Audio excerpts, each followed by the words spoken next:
This story is not one of those satisfying revenge stories people love to cheer for. It is a story about betrayal, grief, silence, and the kind of choices that keep hurting people long after the first lie is told. And honestly, nobody in this story really wins. What makes this one so heavy is that the pain starts in a place where people should have been protected. A dying mother, a cheating father, a daughter caught in the middle, and then years later, a secret that destroys what was left. I was an only child to two loving parents. My mom had a difficult pregnancy and an even harder labor, and because of how risky it was, the doctor told them they should never try for another child. My dad later got a vasectomy, and from what I understood, that was that. I was always a little sad that I never had siblings, but overall, I had a pretty happy childhood.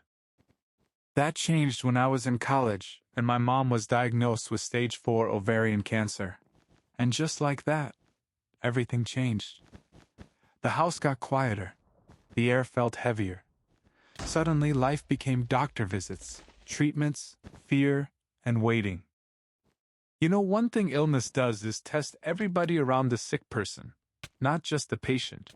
It tests loyalty. It tests honesty. It tests character. And unfortunately, that's where this story starts going downhill. Around that time, my dad became close with one of his coworkers. She was only a few years older than me. At first, she seemed incredibly kind. She'd help around the house, go shopping for us, keep things in order, help me with homework, and even sit with my mom during chemo when my dad and I weren't there. Honestly, she looked like the last person anyone would be suspicious of. And that's what makes betrayal so ugly sometimes. It does not always walk in looking evil. Sometimes it shows up looking helpful. Sometimes it sounds caring. Sometimes it even feels innocent, until you realize what was really going on underneath it all. My mom fought hard. She really did. But one day, while I was visiting her in hospice, she got really quiet. We were playing chutes and ladders, and then she said something that I did not fully understand at the time. "You do know your dad was not planning to reverse his vasectomy." I was confused and said, "Yeah, I know. I think you'd best keep it in mind." We kept playing. I kissed her goodbye when I left that night, and she told me, "You'll be fine on your own. You always were. I know you don't see it yet, but you're stronger than you think.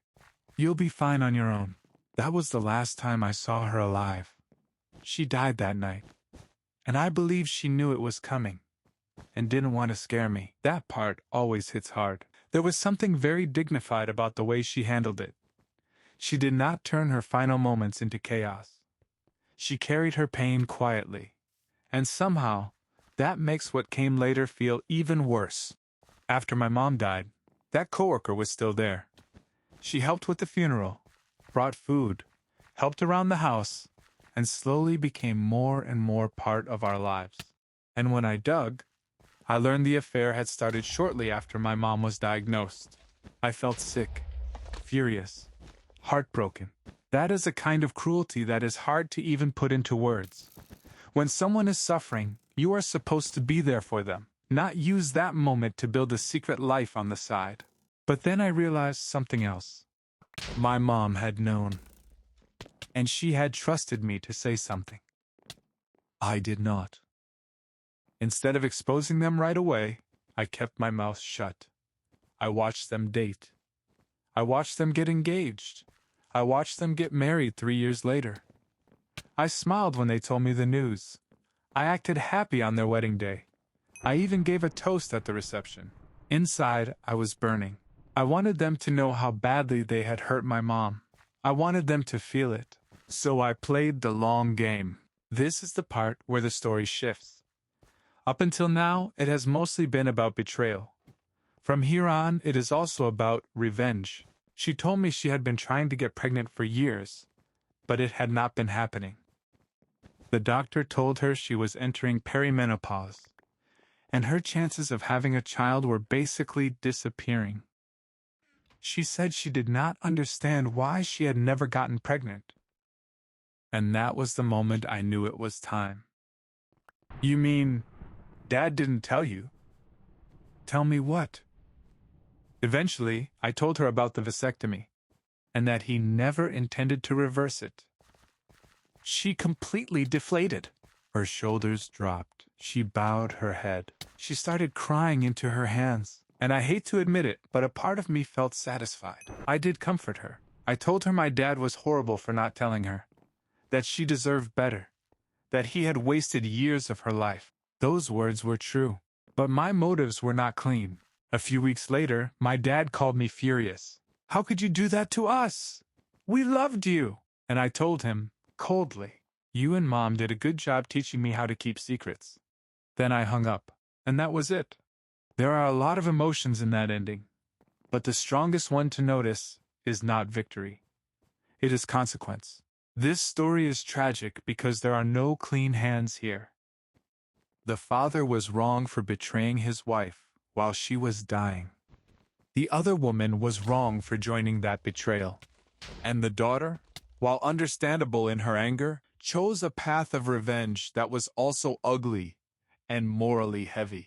That is the real lesson here. We might understand why someone is hurt. We might even understand why they want to strike back. But understanding does not always mean approving.